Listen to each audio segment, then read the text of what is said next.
नमस्कार। आज अपन कक्षा सप्तमी में अंग्रेजी विषय की बुक हनीकॉम्ब के चैप्टर 4 का पार्ट 3 पढ़ेंगे। इससे पूर्व हमने इस पाठ के 2 भाग पढ़े हैं।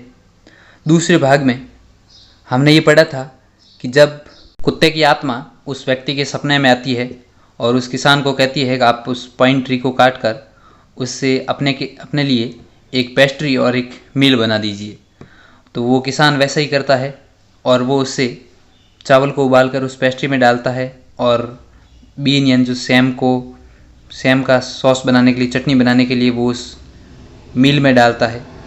तो वो बनाता है, तब वो उससे सोने में बदल जाता है और एक सोना मिल जाता है उसको। तो वो किसान वापस धनी बन जाता है। उसी को जब वो दुष्ट किसान खिड़की से झांक कर देखता है तो वो भी वैसा ही करने के लिए दूसरे दिन उससे वो मील और पेस्ट्री मांगने के लिए आता है और वो भी वैसा ही जैसा उसने किया वैसा ही करने का प्रयास करता है, लेकिन उसको सोने की जगह कीड़े मिलते हैं। इससे क्रोधित होकर वो किसान उसकी पेस्ट्री और मील को टुकड़ों में काट देता है और एक जलाऊ लकड़ी बना देता है। अब उससे आगे क्या होता है उसको अपन इस भाग में पढ़ेंगे। आइए आज के भाग को प्रारंभ करते हैं। Not long after that the good old man dreamed again and the spirit of the dog spoke to him. थोड़े ही समय बाद कुत्ते की आत्मा एक बार फिर उस अच्छे बूढ़े आदमी के सपने में आती है और वो उससे बात करती है और कहती है, telling him how the wicked people had burn the mill made from the pine tree. और उसको बताती है कि किस प्रकार उस दुष्ट व्यक्ति ने उसकी जो मिल जो उसने देवदार के पेड़ से बनाई थी उसको जला दिया। Take the ashes of the mill, sprinkle them on the withered trees and they will bloom again. कुत्ते की आत्मा उससे कहती है कि जो देवदार के पेड़ से बनी उसकी मिल को उस दुष्ट व्यक्ति ने जलाया है, आप उसकी राख लें और उसकी राख को लेकर जो मुरझाए हुए पेड़ हैं उन पेड़ों के ऊपर छिड़क दें और इससे वो पेड़ पुनः खिल जाएंगे। सेड द डॉग स्पिरिट, वो कुत्ते की आत्मा उसको कहती है। The old man awoke and went at once to his wicked neighbours house. अब जो बूढ़ा आदमी है वो जागता है और वो जागकर अपने उस दुष्ट पड़ोसी के घर पर जाता है। Where he found the miserable old pair sitting at the edge of their square fireplace। वहाँ जाकर वो देखता है बूढ़ा व्यक्ति कि वहाँ पर एक मिजरेबल का अर्थ है कमज़ोर, दयनीय हालत में जो होता है। तो एक दयनीय हालत में एक कमज़ोर जो पेयर जोड़ा है, दंपति है, वो एक चौकोर आग को जलाने का स्थान है और उस स्थान के किनारे पर उसके पास में वो बैठा है। In the middle of the floor smoking and spinning, और उस फ्लोर के उसके आंगन के बीच में धुआं निकल रहा है और उनकी जो लकड़ियां हैं वो जल रही है। From time to time they warm their hands and feet with the blaze from some bits of the mill while behind them lay a pile of the broken pieces.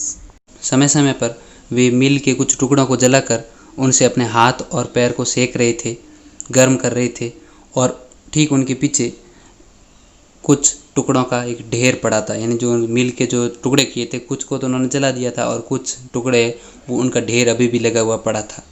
The good old man humbly asked for the ashes. उस अच्छे बूढ़े आदमी ने विनम्रतापूर्वक राख देने के लिए कहा। Though the covetous people turned up their noses at him and scolded him as if he were a thief, they let him fill his basket with the ashes. यानी पहले उन लालची लोगों ने जैसे ही उनको आते हुए देखा उन्होंने अपने नाक बंद कर दिए और वो उनको ऐसे डांटने लगे जैसे कि वह चोर हो। उसके साथ ऐसा बुरा व्यवहार किया और उसके बाद उसको एक बास्केट भरकर राख दे दी। On coming home the old man took his wife into the garden. घर आकर वो जो बूढ़ा आदमी है, वो अच्छा बूढ़ा आदमी है, वो अपनी पत्नी को लेकर अपने गार्डन में, बगीचे में जाता है। इट बीइंग विंटर, ये कि सर्दियों का मौसम था उस समय। Their favourite cherry tree was bare, उनका जो पसंदीदा चेरी का पेड़ था वो बेयर का अर्थात मतलब सूखा हुआ था, उसके ऊपर पत्ते, फूल, फल कुछ नहीं थे। He sprinkled a pinch of ashes on it, उसने पिंच का अर्थ होता है एक चुटकी, चुटकी भर के अर्थात थोड़ा सी राख लेकर उसने उसके ऊपर स्प्रिंकल का अर्थ होता है बिखेर दी। तो उस राख को बिखेर दिया उस चेरी के पेड़ के ऊपर। And low It sprouted blossom until it became a cloud of pink blooms which perfumed the air. और जैसे ही उसने वो राख बिखेरी, वो जो चेरी का पेड़ है वो खिलने लग जाता है और खिलते ही उनकी फूलों की खुशबू है वो हवा में चारों ओर बिखर जाती है। The news of this filled the village and everyone ran out to see the wonder. ये समाचार है वो पूरे गांव में फैल गया और पूरे गांव में फैलती गांव के सभी लोग हैं वो इस आश्चर्य को देखने के लिए, इस अचंभे को देखने के लिए आने लगे कि अचानक है वो पेड़ कैसे खिल गए और उनके ऊपर फूल है वो कैसे लग गए, अचानक ये कैसे हुआ, इसको देखने के लिए आने लगे। The covetous couple also heard the story and gathering up the remaining ashes of the mill kept them to make withered trees blossom. उस अच्छे बूढ़े आदमी के उस लालची पड़ोसी ने जैसे ही उस कहानी के बारे में सुना, उसको पता चला कि उस जो मिल की राख है उसको पेड़ के ऊपर डालने से चेरी का पेड़ है वो खिल गया, उसके ऊपर फूल लग गए, तो उसने भी शेष बची हुई जो राख थी उसको इकट्ठा कर दिया और उसको भी ये लगा कि वो भी अब उसके जो मुरझाए हुए पेड़ हैं, सूखे हुए पेड़ हैं, उनको डालकर उनके ऊपर डालकर उनको भी वो खिला देगा। The kind old man hearing that his lord the daimyo was to passing along the high road near the village. उस अच्छे बूढ़े आदमी ने जैसे ही सुना तो जो जमींदार है वो गांव के पास से निकलने वाले हैं, set out to see him taking his basket of ashes. वो उनको देखने के लिए अपनी बास्केट को ऐसे ऐसे जो भरी हुई थी, राख से भरी हुई थी, उसको लेकर वो देखने के लिए जाता है। एज द ट्रेन अप्रोच्ड, जैसी ट्रेन है वो वहाँ पहुँचती है, आती है, he climbed up into an old withered cherry tree and stood by the wayside. वो एक पुराने चेरी के पेड़ के ऊपर चढ़ गया जो उनके रास्ते की तरफ खड़ा था। इस चित्र में आप देख रहे हैं बूढ़ा आदमी जिसके पास बास्केट पड़ी है, उसमें राख है और सूखे हुए पेड़ की एक डाली की तरफ उसका हाथ है और वो डाली जिसके ऊपर पत्तियां भी दिख रही है और फूल खिले हुए भी दिख रहे हैं। Now in the days of daimyos it was the custom when their lord passed by for all the loyal people to shut up their high Windows.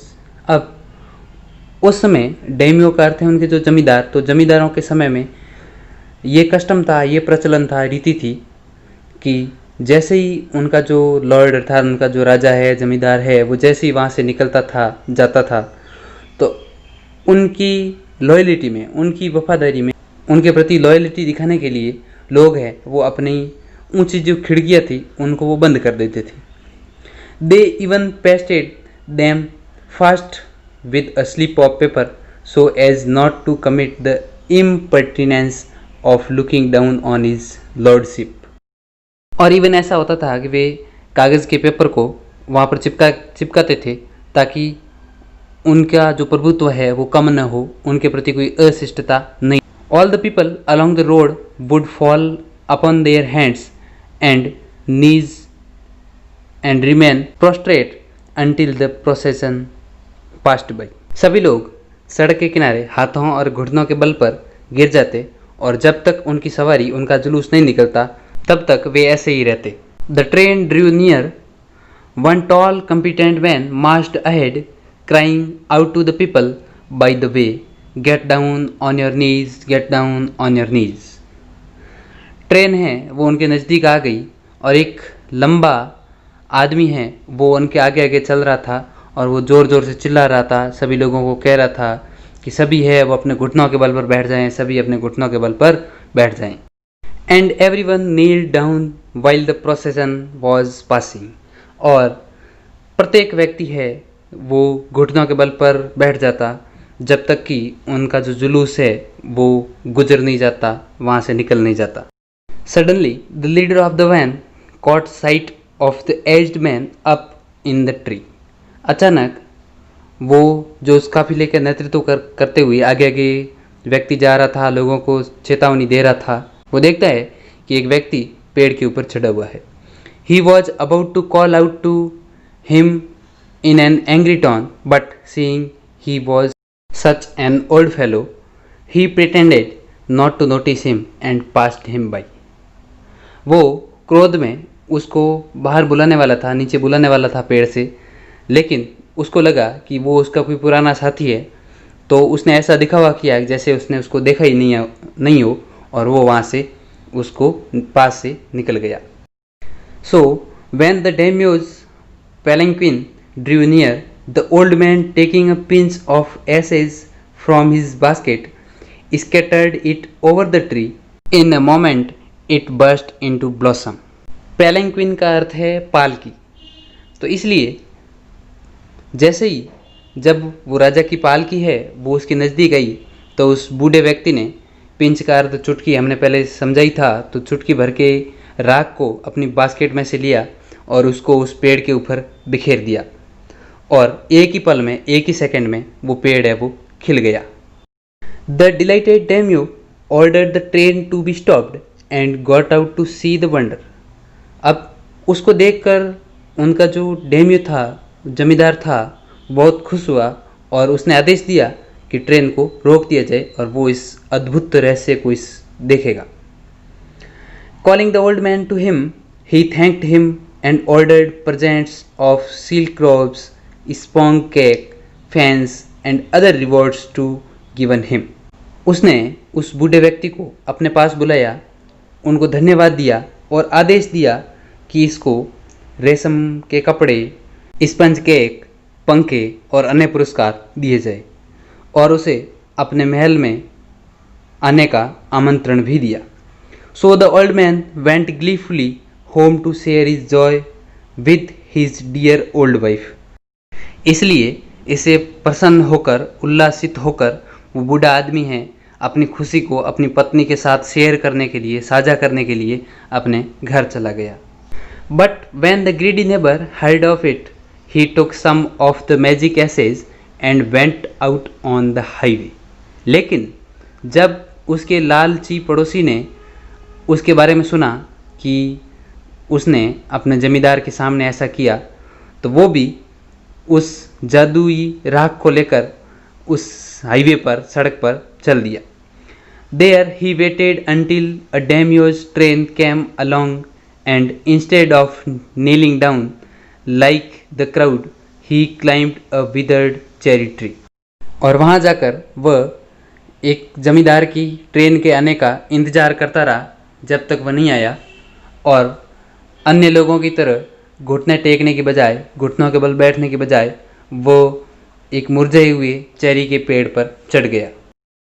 When the daimyo himself was almost directly under him, he threw a handful of ashes over the tree, which did not change a particle. जब वो daimyo, जब उनका जमींदार है, वो जैसे ही बिल्कुल पेड़ के नीचे आया, उसी समय उसने उस राख से मुट्ठी भरकर उस पेड़ के ऊपर फेंकी तो पेड़ में कुछ भी बदलाव नहीं हुआ। The wind blue the fine dust in the noses and eyes of the daimyo and his wife. उस समय हवा बह रही थी, तो हवा के साथ जो डस्ट, जो राख है उन्होंने फेंकी थी, वो धूल की तरह उस जमींदार और उसकी पत्नी के नाक और आँखों में गिर गई। Such sneezing and choking it spoiled all the pomp and dignity of the procession. राख उनके नाक में गिरने से स्नीजिंग का मतलब छींकें आने लगी उनको और वो चौंक गए और इससे जो धूमधाम से उनका जुलूस निकाला जा रहा था, वो उनका जो सारा आनंद है, सारी खुशी है, वो गायब हो गई। The man whose business it was to cry, "Get down on your knees," seized the old fool by the collar, dragged him from the tree. यानी वो व्यक्ति जिसका काम था कि वो उसके जुलूस के आगे आगे चलता और लोगों को कहता था कि सभी घुटनों के बल हो जाएं, उसने उस मूर्ख व्यक्ति को पेड़ कॉलर से पकड़कर पेड़ से नीचे खींच लिया। And troubled him and his ass basket into the ditch by the road. उसको, उस दुष्ट व्यक्ति को और उसकी ऐस अर्थात राख की उस टोकरी को खींचकर खाई में फेंक दिया। Then beating him soundly, he left him for dead. और बाद में उसकी पिटाई की गई, पीटा गया उसको और उसको मरने के लिए छोड़ दिया गया वहाँ। Thus the wicked old man dead in the mud, but the kind friend of the dog dwelt in peace and plenty, and both he and his wife lived to a green old age। इस प्रकार वो जो दुष्ट व्यक्ति था, बूढ़ा दुष्ट व्यक्ति था, वो बुरी मौत मरा और कुत्ते का जो अच्छा मित्र था, जो अच्छा कपल था, अच्छे बूढ़े लोग थे, वो शांति से और अच्छे तरीके से उसने और उसकी पत्नी ने अपना जीवन, अपना बुढ़ापा है वो बिताया। अब इसी के साथ अपना ये पाठ चौथा आज यहीं कंप्लीट होता है। विलियम इलियट ग्रिफिथ इस पाठ के लेखक थे और ये एक जापानी कहानी थी। अब हम इस पाठ की आज की मीनिंग्स कर लेते हैं। स्प्रिंकल का अर्थ है छिड़कना, विदर्ड का अर्थ है मुरझाया हुआ, ब्लूम का अर्थ है फूल की तरह खिलना, ब्लेज यानी ज्वाला, हम्बली यानी विनम्रतापूर्वक, कोवेटस लालची, स्प्राउटेड अंकुरित होना, ब्लॉसम्स खिलना, पिंस चुटकी, कमिट प्रतिबद्ध, इम्पर्टिनेंस अशिष्टता, लॉर्डशिप आधिपत्य, प्रोसेसन जुलूस, पैलेंक्विन पालकी, स्कैटर्ड बिखरे हुए, कैस्टल महल, ग्लीफुली प्रसन्नतापूर्वक, नीलिंग घुटनों के बल बैठना, पंप वैभव, डिग्निटी गौरव या प्रतिष्ठा। अब हम आज के भाग से संबंधित प्रश्नों को हल कर देते हैं। पहला प्रश्न है, how did the spirit of the dog help the farmer next, यानी कुत्ते की आत्मा ने उस किसान की अगली बार किस प्रकार मदद की, किस प्रकार सहायता की, इसका जवाब हमें देना है।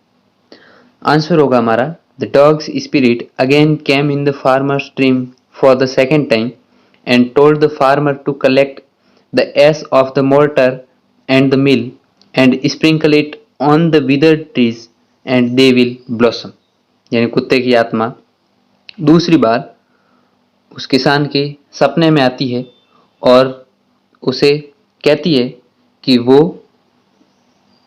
उस मिल और मोर्टर यानी जो उनकी ओखली थी उसकी राख को कलेक्ट करे, इकट्ठा करे और उसको इकट्ठा करके जो मुरझाए हुए पेड़ हैं उस पर छिड़क दे, जिससे वो पेड़ है वो खिल जाएंगे।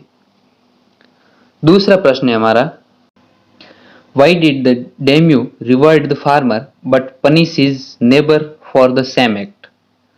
यानी उस जमींदार ने किसान को तो पुरस्कार दिया और उसके पड़ोसी को उसी प्रकार का कार्य करने पर दंड दिया, सजा दी। तो ऐसा क्यों? इसका ना, यानी दोनों ने काम तो एक ही प्रकार का किया, दोनों ने पेड़ पर राख ही तो डाली थी, लेकिन एक को पुरस्कार मिला और एक को सजा मिली। तो ऐसा क्यों? इसका जवाब हमें देना है। आंसर होगा हमारा, the farmer had sprinkled the ash over the withered cherry tree and it blossomed, यानी उस किसान ने तो जब चेरी के पेड़ पर उस राख को बिखेरा तो वो चेरी का जो पेड़ है वो खिल गया।